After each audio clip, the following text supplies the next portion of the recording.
Today we are reacting to Paul Revere and the Raiders' Indian Reservation.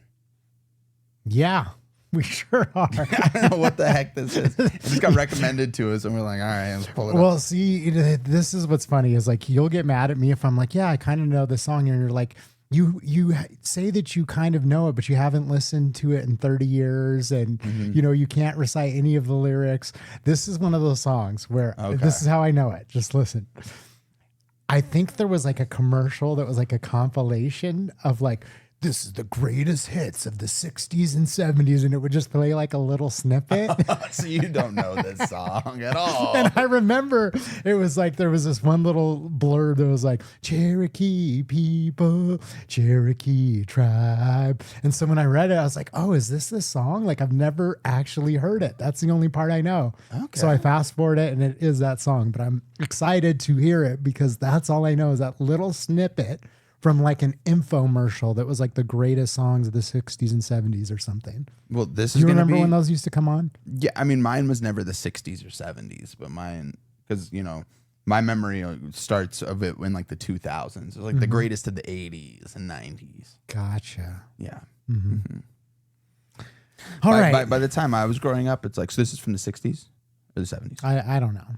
So yeah, by the time I was growing up, it's like that music was like classics that didn't really circulate anymore as much. Gotcha. Okay. So, all right. Well, we're going to, do a first time reaction to this and see what it's all about. Why don't you introduce yourself there? I am Paper Chase. And it's the one and only Diamond Don Juan. We are back with another reaction just for you. Wow. Now, before we begin the video, make sure you drop a like and subscribe. That helps out a lot. Let's go.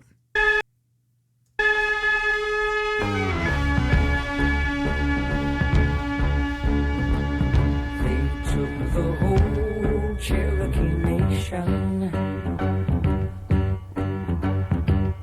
put us on this reservation, took away our ways of life, the tomahawk and the bow and knife.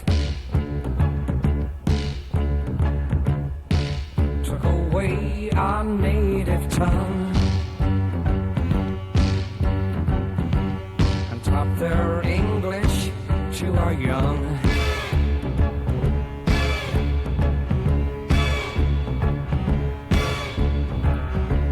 And all the beads we made by hand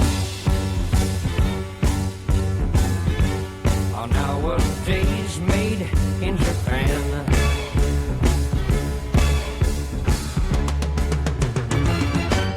Cherokee people, Cherokee tribe, so proud to live, so proud to die.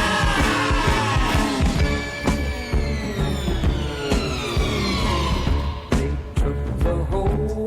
Damn, the song's kind of like, it's a history lesson. It's dark, obviously, like with the reality of what it's a banger though, but it is a banger. Yeah. Like it's got this upbeat feel. I have I have a split like reaction to it because there's a part of me where it just makes me sad, to think about the history. And like the line that really stood out for whatever reason was the beads that we used to make by hand are now made in Japan.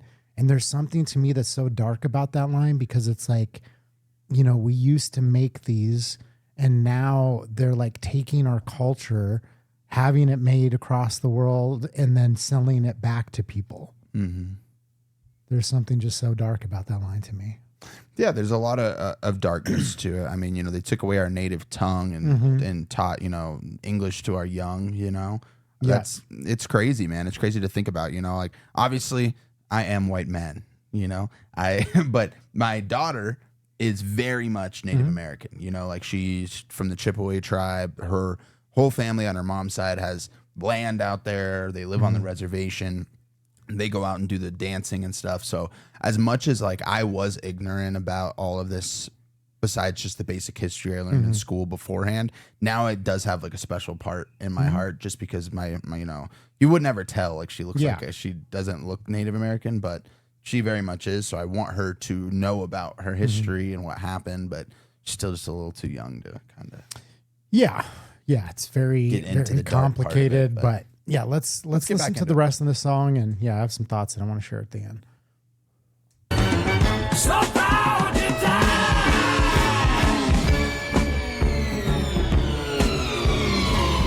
They took the whole Indian nation, locked us on this reservation. Though I wear a shirt and tie, still part red man deep inside.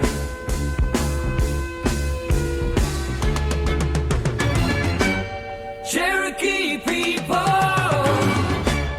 Cherokee tribe, so proud to live, so proud to die.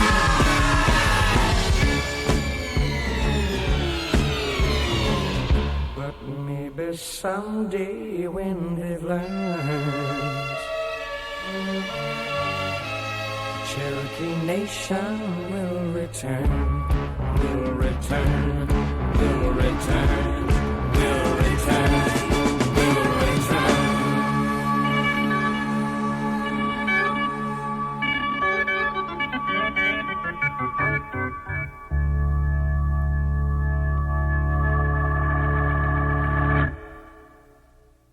Dang, that was a banger. What an interesting song. Mm-hmm. And a band named like Paul Revere and the Raiders. That's kind of a wild name to do the song. You know, if you think about it. Exactly what I was thinking during it. It's like the Raiders. That's crazy. It's like Paul Revere and the Conquistadors. I feel like this is probably the 60s, right? When this song came out? 1971.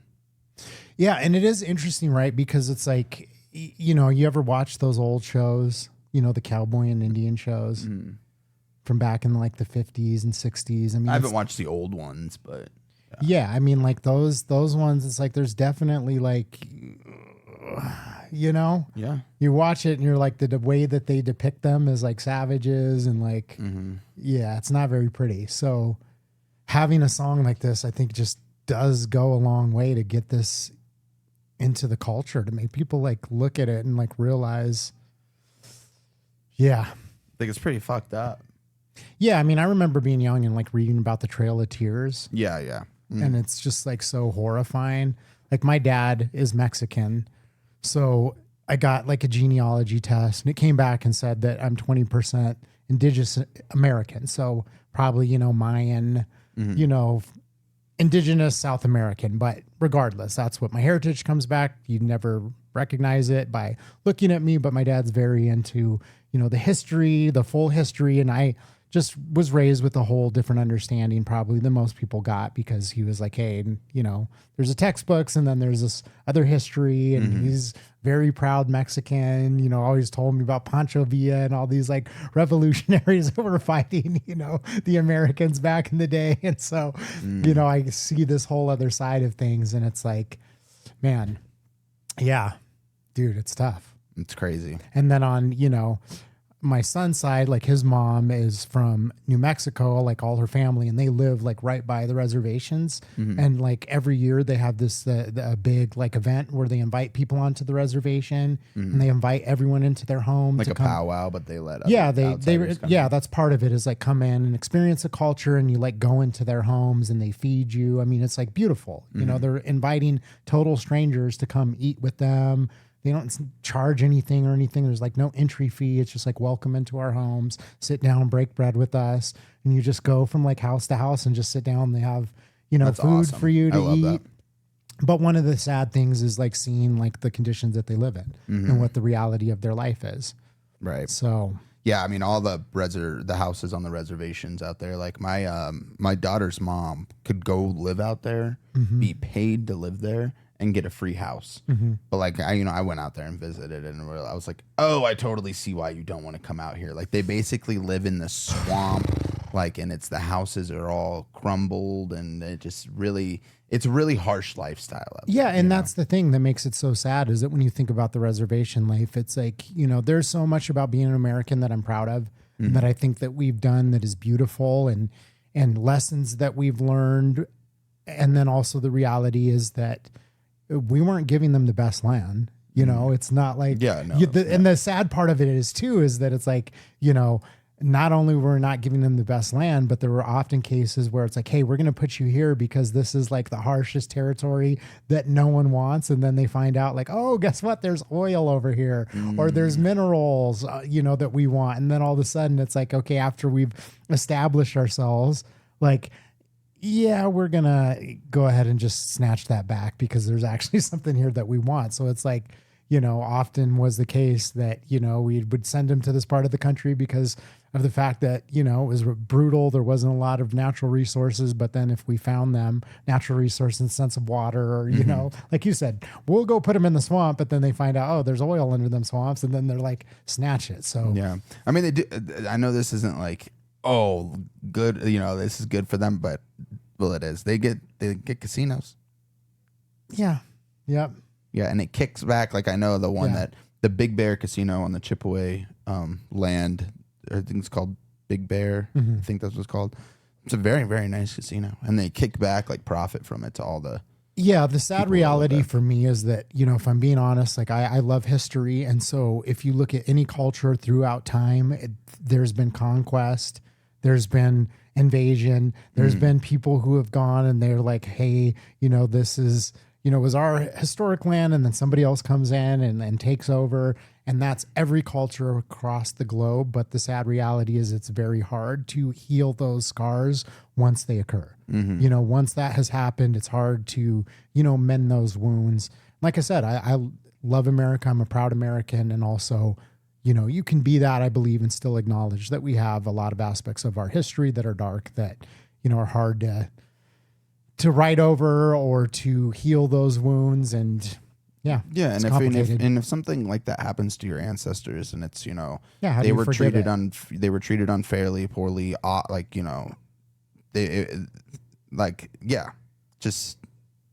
a terrible way. If you're like on the words can't even put meaning to how devastating it was for their ancestors. And if that happened to my ancestors, how do you let go? You think I'm just going to be like, oh cool, whatever, cool, good for them, awesome, So I respect it. And also there's a ton of people, Indians and Native Americans, I should say. And I was going to address that love America and love what it stands for. So it's like you still get people who take pride in it, and again, it's like one of these things where the song brings up a lot of conversation. And for me, it's like hard to listen to because it's such a banging song, but then also it has, the reality of our dark history that's wrapped up into it. Yeah. And I do want to address this as well. Like, so growing up, I always heard like, oh, if you say Indian, it's basically like calling them a very derogatory term. It's like a no, you don't say that, until I started like actually like befriending, like I've been to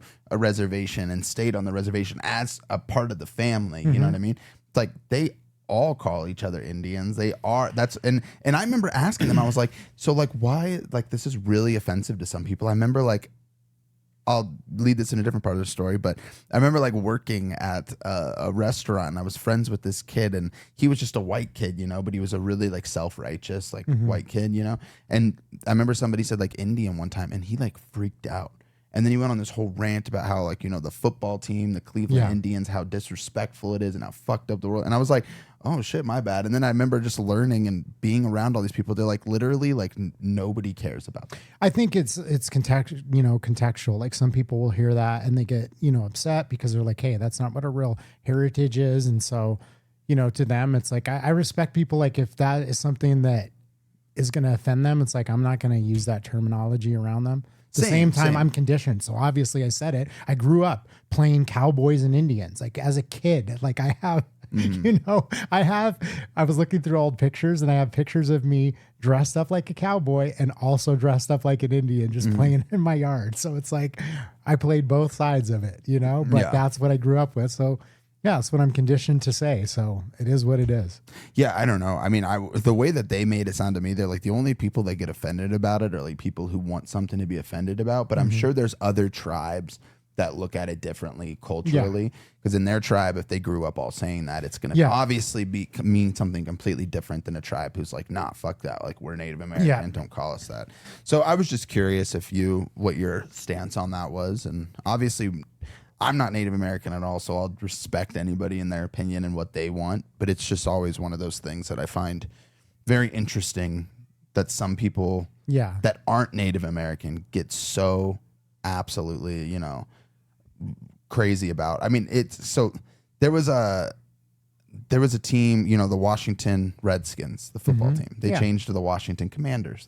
They haven't been the Redskins for years.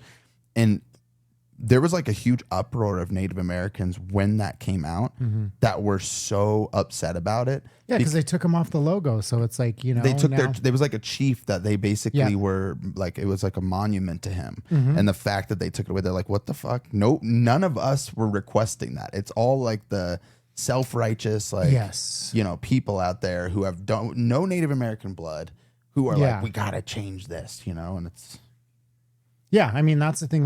That's why things like this are important. Like they were, you know, tearing down a bunch of statues too, because we're looking at people from like, you know, that part of history and applying our modern values to them and, you know, wanting to tear down those statues. And like, I just think that's so dangerous because it's erasing a memory. And it's like, you don't have to, you know, sit there and say, hey, everything that they did is justified or that it makes it okay. But I think, you know, when you try to do things like tear down statues, you're erasing the history. And sometimes you need to be reminded of even the dark parts of history. That's the thing, is that when you tear down the statues, it eliminates that part of history and it like whitewashes or covers over it when it's like, hey, you know, sometimes you do have to have monuments to remember both the good things and the bad things, of a reminder of like what society used to be and also the direction it can go in again. Exactly. Well, thank you guys for watching. Hey, I know that was kind of a long-winded, you know, talk, but hey, I love reactions like this because it brings out, you know, all kinds of thoughts, feelings. So thank you guys for watching. If you enjoyed this, make sure you drop a like and subscribe. And we will see you on the next one. Peace.